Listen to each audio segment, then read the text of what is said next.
Hey you guys, my name is Roman and together we'll be making a basic Hangman project in React.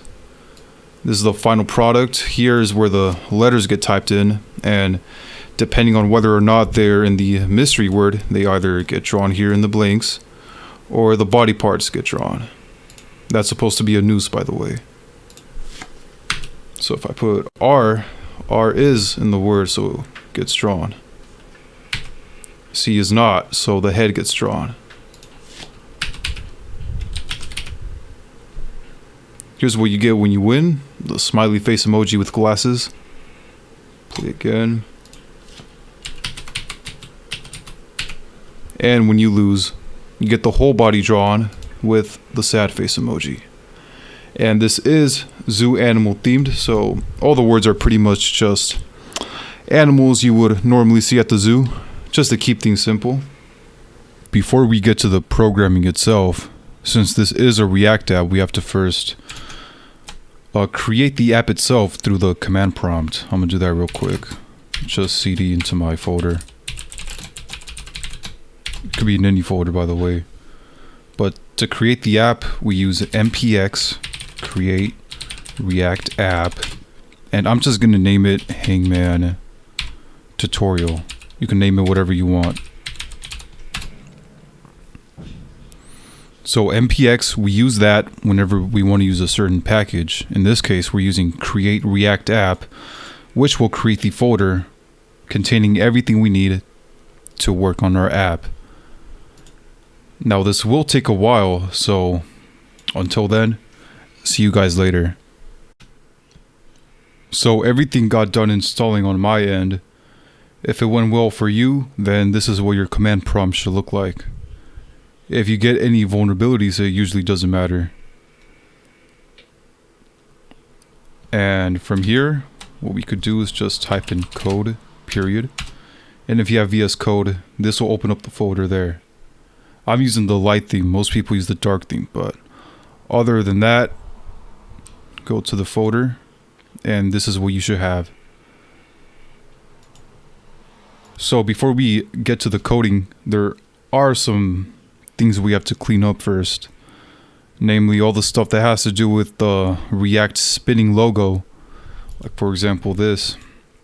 If we were to leave this in, then every time we launch our app, the React logo will show up with the little spinning animation, and we don't really want that here. So what you want to do is, first off, in the public folder, you're going to want to delete favicon.ico and the two PNG files. In source, delete the logo.svg. Delete everything in app.js and everything in app.css. From there, we got everything cleaned up and we're ready to code. So most people, when working with React apps, they like to break up their project into separate files by preference. That is, one component for each file. But in this case, since this is a pretty simple project, we're just going to write everything in one file and try to keep things as simple and clean as we can. So to start off, import React. We're going to import the useState and useEffect hooks from React. Oops. And of course, our CSS, which we'll add to on later.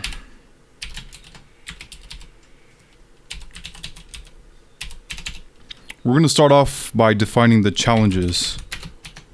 This is a const variable, so by convention, it's all caps.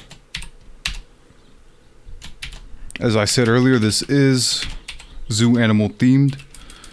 So we're just going to put a bunch of strings representing animals. But you could put whatever you want. You can put red panda. To add a little bit of challenge, I'm going to add a capybara, or however you pronounce it. and ring-tailed lemur, as if anyone's gonna get that right. Polar bear. I know some zoos, they pack polar bears. And a meerkat. I don't even know what a meerkat looks like, but I know they have them at zoos. After that, we're going to define the layouts. By layouts, I'm talking about the different levels of the Hangman. For example, when we load up our app, it starts off as blank. If the player gets one wrong, then the head gets drawn. So at the second level, we're just going to draw the head. I'll explain later on. It'll make sense more after.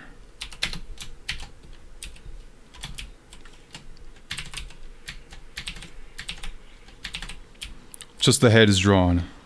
Copy this. The second level, the head and the hand gets drawn, and so on.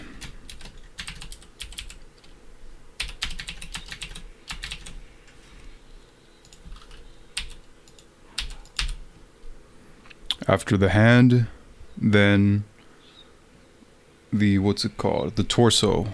I believe it's, yeah, it's right here. Draw the torso 3 times.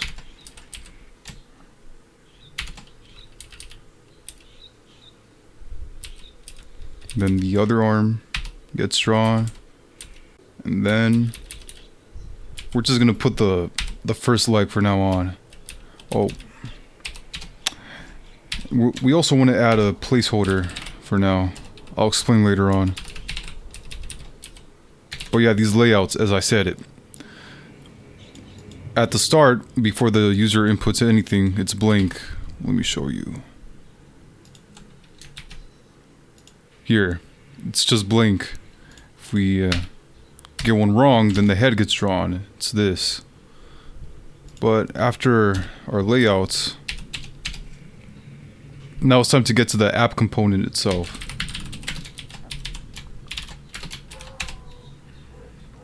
We're going to start off by defining our state values. First off, the challenge.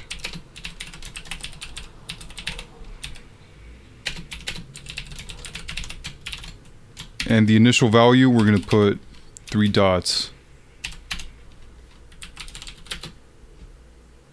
We're going to add one for the letter.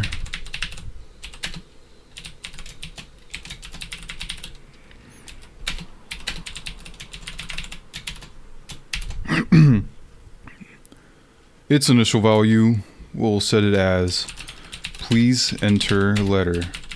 Now, if you're not familiar with the state hook, which we imported from React, useState, basically we define the variable and the function that we'll use to change that variable. And to give it the initial value, we input it here in useState. So one for the challenge, one for the letter. We're going to add one for the blanks. I'll explain later on when we actually do use them. This will be empty. The markdown, that is the text box.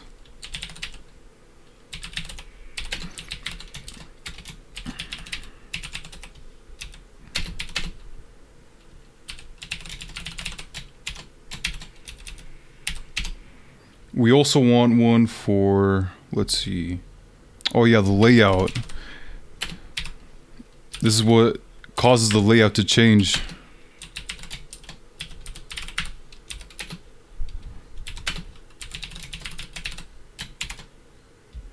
And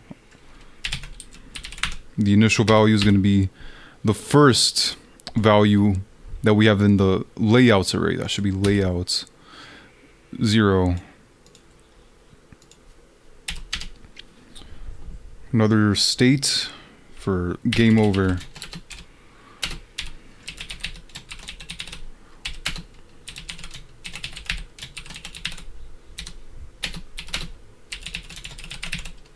We're going to set that to false.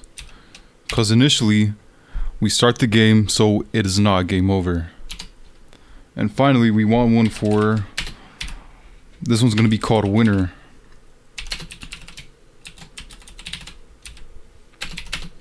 And the reason why I have both game over and a winner is because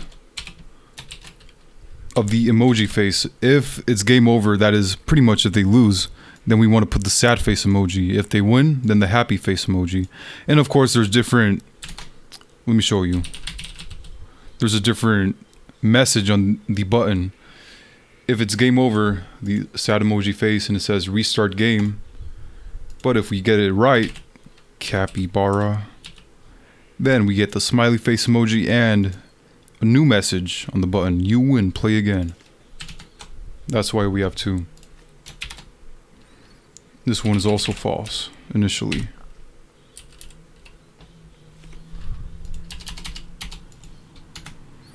After that, we're going to make a function, generate phrase.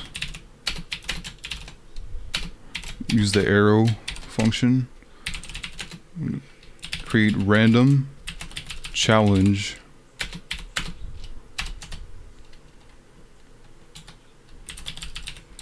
Challenges.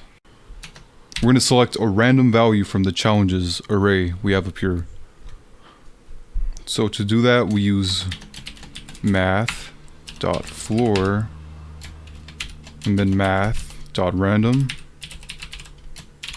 I'm going to multiply that by the length of challenges.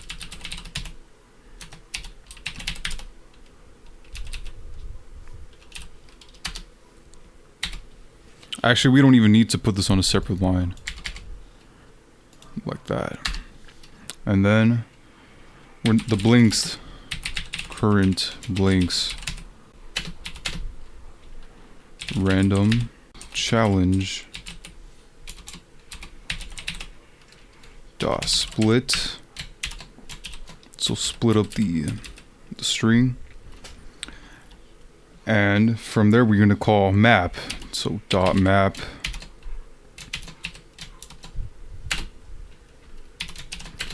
And what this is basically going to do, E represents a single letter in the string. If E is not equal to an empty array, then we set that to an underscore. So basically any character that is not a space is an underscore. Let's say, let me show you.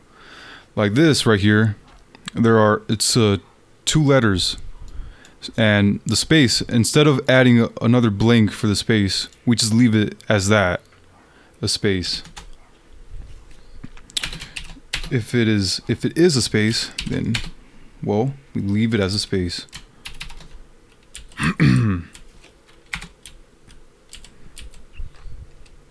My syntax isn't right. Where did I mess up? Oh, And on map, let's just put this on a new line, make it look cleaner. We're going to call join on that after. So yeah, to just break it up, put this on a new line, there. So random challenge, if remember, it's a random value from here. We split that into an array. We call map on each of those letters in the array, and as I said, draw an underline for the blanks and leave the blanks as is, and then we just join it back together so that we get this. So that's generate phrase. Now we want to handle or create a function called handle key press.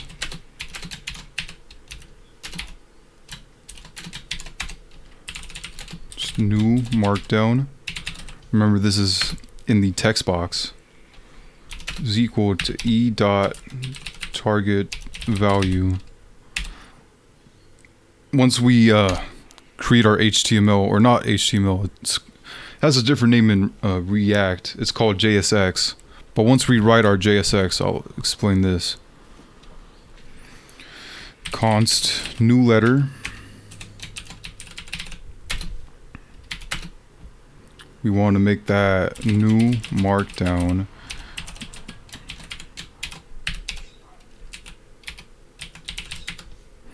Target value length -1. So what is new letter? It's just, you know, when we enter new letter, it shows up here. That's basically it.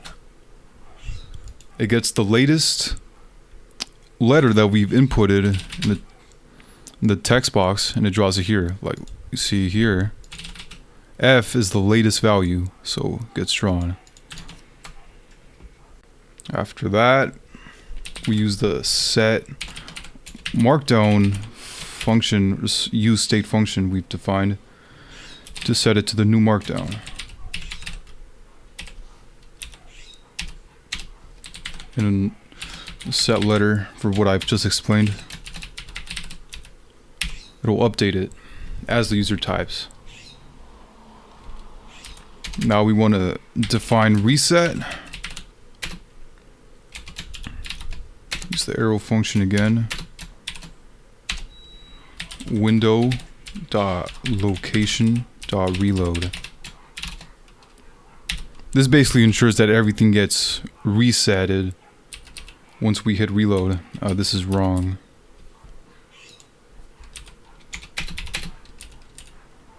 There you go. Before we move on, I realized I made a few mistakes after I paused recording. That should be a period. Up here in layouts, there should be another limb right here. And also, this is pronounced capybara, not capybara. But other than that, we can move on. So what we want to do now is define our useEffect. If you don't know about useEffect, it's used to perform what are called side effects on functional components. And it's also where we get to use our useState functions, such as setLetter or setBlinks. This is where we actually get to use it through useEffect.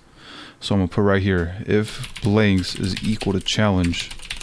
That is, if the user gets the word right, we're going to set winner to true. Remember, by default, set winner is false. Now we're setting it to true since they won. And also layout 1, that is the second value in layout. We're going to set that to, I'm going to set it to that. And now we're going to put another if statement. If challenge includes the letter, that is, if the letter the user inputted is in the mystery word, hold up, we're going to put let new blinks, so we're going to update the blinks with the new one. It's equal to the old blinks, but on that old blinks we're going to call, first off, split, turn it into an array, then we're going to call map. We're going to do just as we did here, except map is going to have new functionality. This time we're going to have two values, the value itself and its index. Okay, challenge index. We're going to use the ternary again, so if challenge index is equal to the letter, then we set that to the letter. Otherwise, we leave it as is. So what is this doing? It goes through the word, right? And once it finds the letter that the user inputted correctly, it changes it from an underscore to the letter. Right here. It sets it to the letter. Otherwise, it leaves it as the underscore.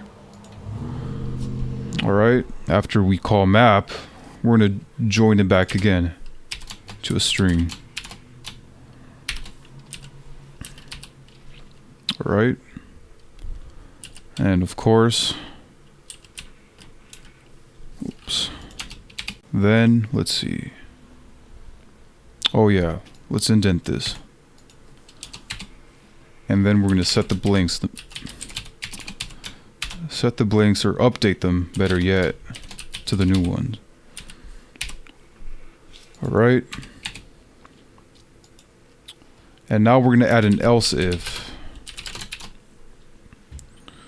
In here, what we want to do is we're going to put letter.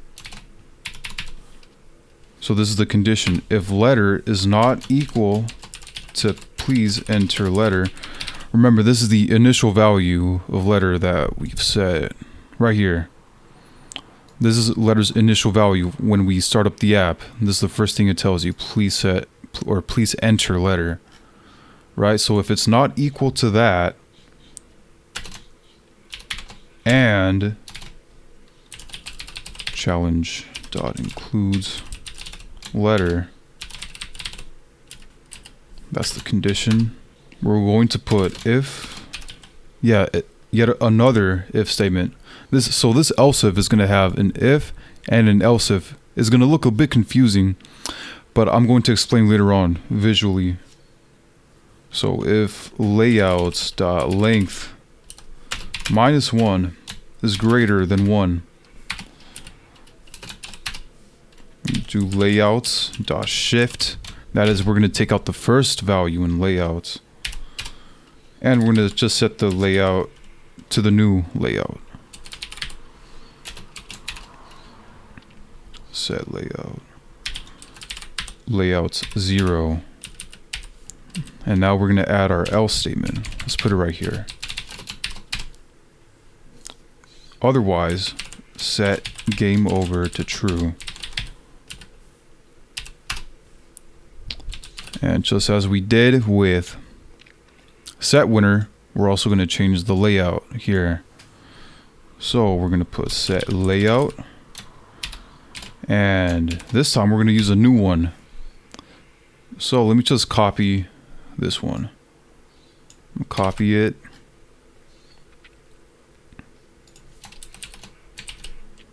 Right? And back here, right, we're going to add the second leg. We're adding 2 because in JavaScript, adding just 1 is going to cause it to escape and not show up. So we add 2 so it actually does. And instead of the head, we're going to, let me pull it up again. We want to use the crying emoji.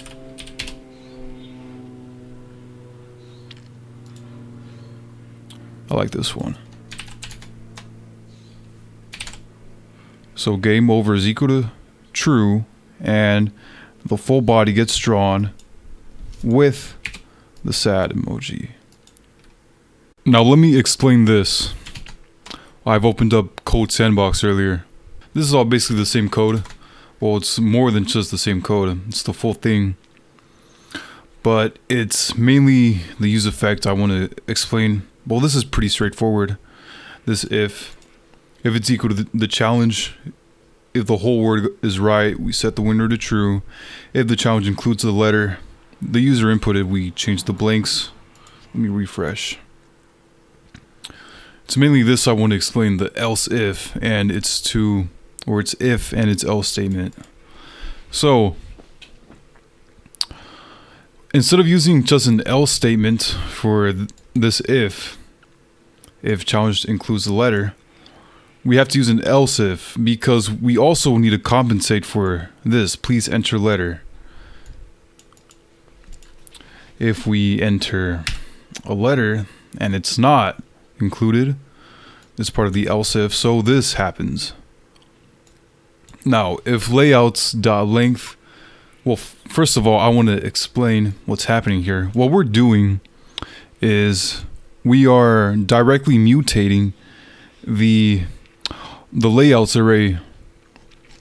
Layouts, since it is a global variable layouts, you usually wouldn't want to mutate something like that. But in this case, it doesn't really matter because you see here, we just press restart game and reset does its magic. and layouts goes back to its original state. Now, let me explain. Layouts.length. Well, here you can see I've added console.log in both the if and the else. We don't have that here because I want to explain what's happening exactly. Layouts.length -1. So layouts.shift. This is where the mutating happens. So let me show you. D is not in the word. So the first, or I mean the second layout gets drawn, the one with the head and only the head. So that gets drawn via set layout, and at the same time layouts.shift happens. So in this case it's the head, and shift, by the way, all it does is remove the first item in an array. So it not only draws the layout, but it also takes out the one before it. So we're currently right here in layouts. So what it does first, it takes out this via shift, and this becomes the new layouts 0, the item at index 0. So it's subtracting an item from layouts every time we get a letter wrong. And as I said, we're using console.log to show what's happening. It's 6. It was originally at 7 items, but we subtracted 1, so now it's 6. So layouts.length -1 is still greater than 1, so we could keep going. It goes to 5, 4. Once we get to 2 is when it changes, right? It's still greater than 1, but once we get another one wrong, it goes to 1, right? So layouts.length -1 is no longer greater than 1, it's equal to it. So this if statement doesn't execute, it goes to the else. We still console.log our layouts.length -1, which is this, and now we set game over to true. So it sets it to true, so it says the button shows up with restart game, and the new layout is drawn with the sad face emoji. Also, we didn't finish all the way with our useEffect. Let me do that real quick. All we really have to do is just set the what's called the dependency array. I'm just going to copy this. I'm going to put it right here. Now, if you don't know, a dependency array, basically whatever useState variables you're using in the useEffect, you want to put it right here in the dependency array. In this case, we are using letter, as you can see, blanks, challenge.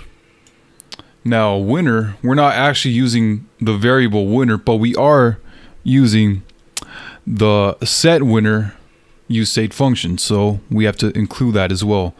You might notice that we are also using the layouts, I mean not the layouts, just the layout singular, which is also one of our useState variables. We're using it, but we don't want to include that, right? Since this code, it already handles everything ourselves.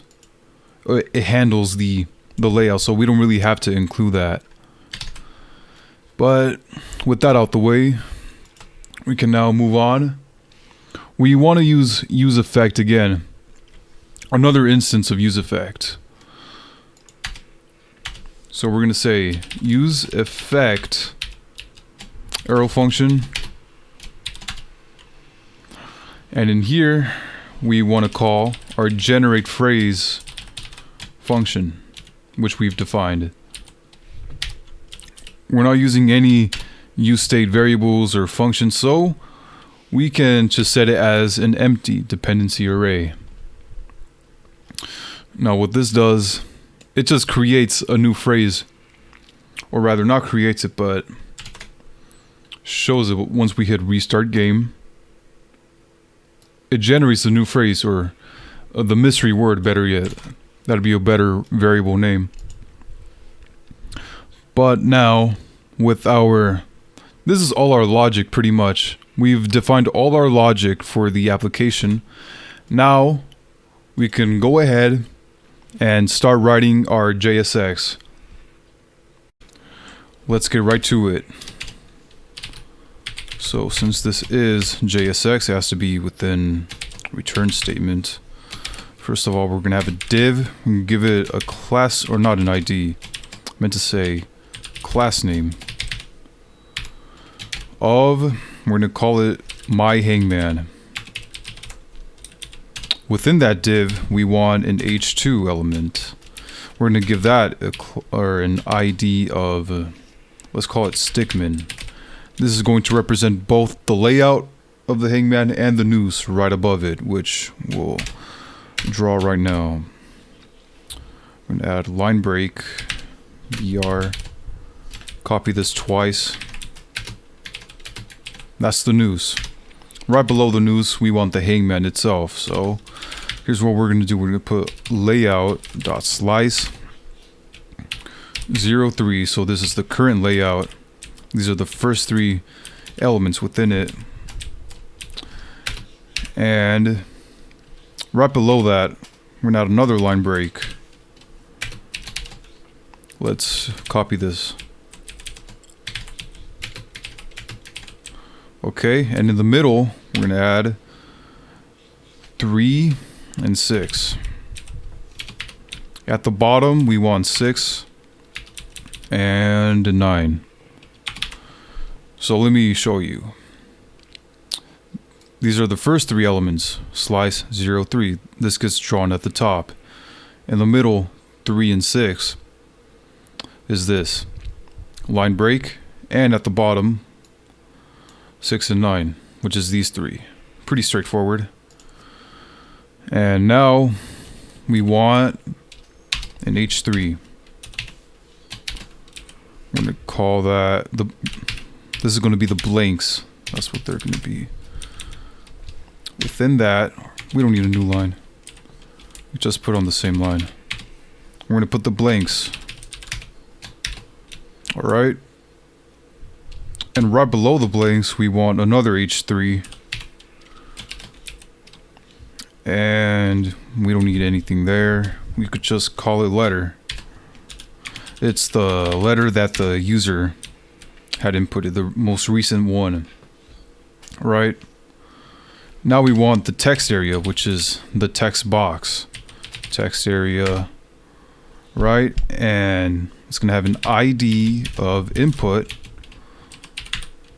What else? Oh yeah. And on change. So basically when this changes, handle key press. Refresher. Handle key press we defined right here. So whenever a new letter is entered, we want that to show up in the markdown, or right here. We want that new letter to show up. That's what we're doing here. So on change, handle key press. We also want to assign it a value of, we're gonna, oh yeah, the markdown itself. We're also adding disabled attribute. Disable game over or winner. Let's we're gonna put this right here to make it cleaner. Right? So disabled the text area. If you can see here, when you lose, it gets disabled. The text area, and here if you win, it's the same thing, disabled. The user can't input anything. Pretty neat. Alright, I think that's about it for all the stuff we need in text area.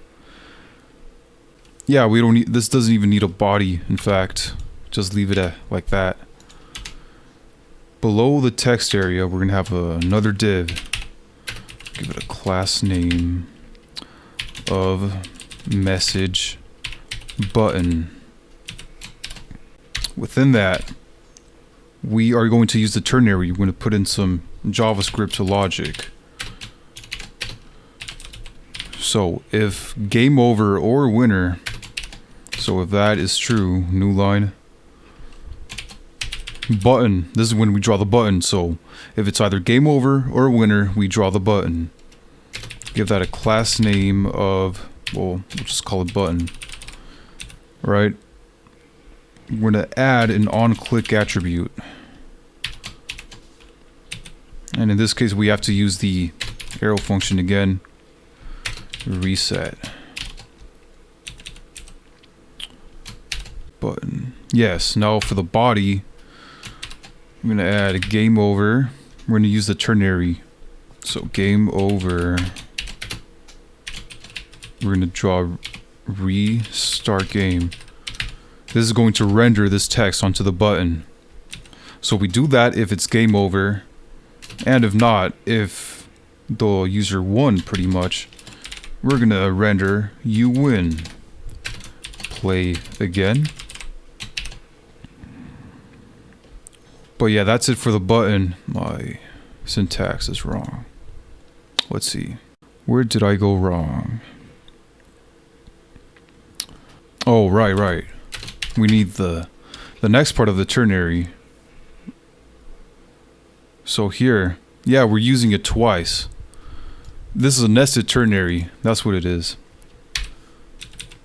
So we're saying here, if game over or winner, we draw the button. But if not, we do absolutely nothing. We just put an empty string. So div. And that's it. That's all we need for our JSX. Pretty simple, I would say. Now all we have to do is export default app. And we are finished with app.js. Now we just have to do our CSS. But in case you're curious and want to know what it looks like without it, there isn't much. Let me show you. Go to index.html, and if you're using VS Code, just press Alt and B. As you can see, we have absolutely nothing. Inspect. Access to internal resource. Null. Index.html. Let's see, what does that mean?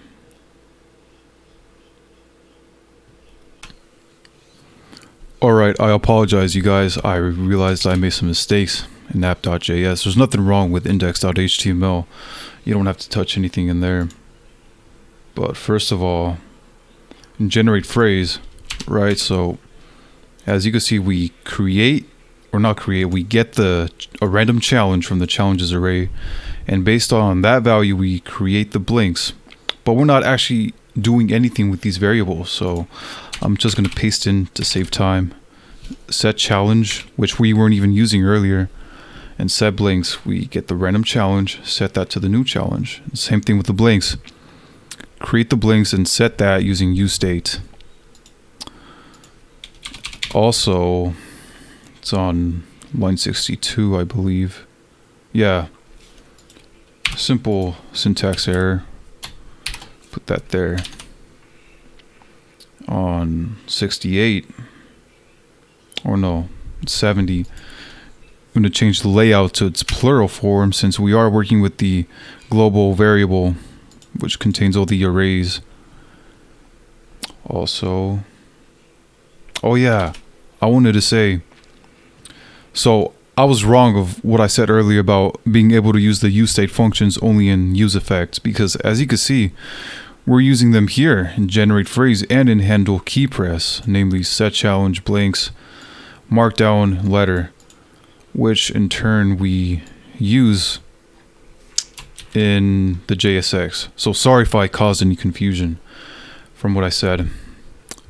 Also, in the JSX, you could just get rid of this line break here for the layouts. We don't actually need it. But with that out the way, we're good. We can go ahead and start working on our CSS. It's pretty simple, really. There's not much CSS to begin with, but it doesn't hurt to add a little bit just to make things look nicer to the eyes. Set or text align, center, to center everything.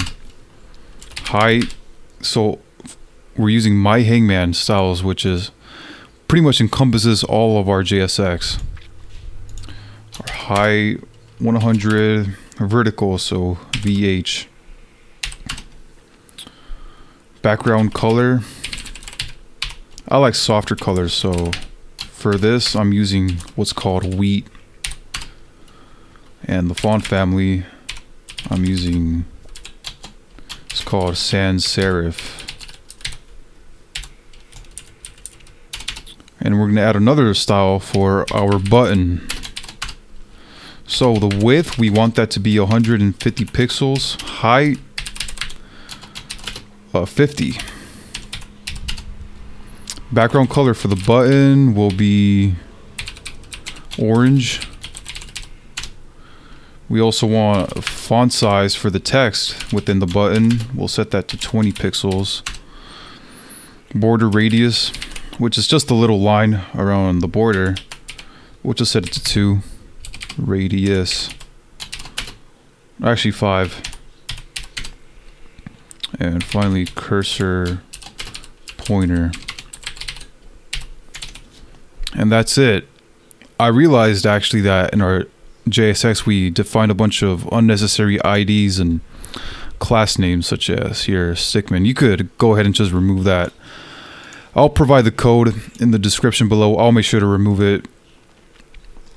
But I mean, that's about it. Let's get right to testing it.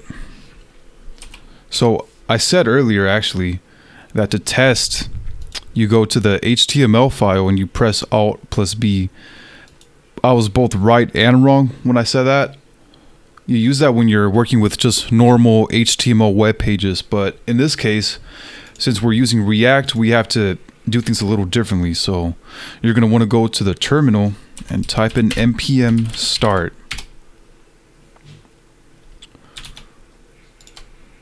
Let's get rid of that. And let me test it. What's this word? I don't even know. It looks good. Red panda. Yeah, it works. So that's about it. Thank you for watching this tutorial. I hope you were all able to get some value out of it, especially if you are new to the React framework. I know I myself still have a lot to learn. And thank you even more if you did decide to program along with me. I think that's the best way to learn a new programming language or framework. In this case, React. Make sure to like and subscribe. I'd appreciate any criticism as well if you feel I didn't do something right. But other than that, I'll see you guys in the next one.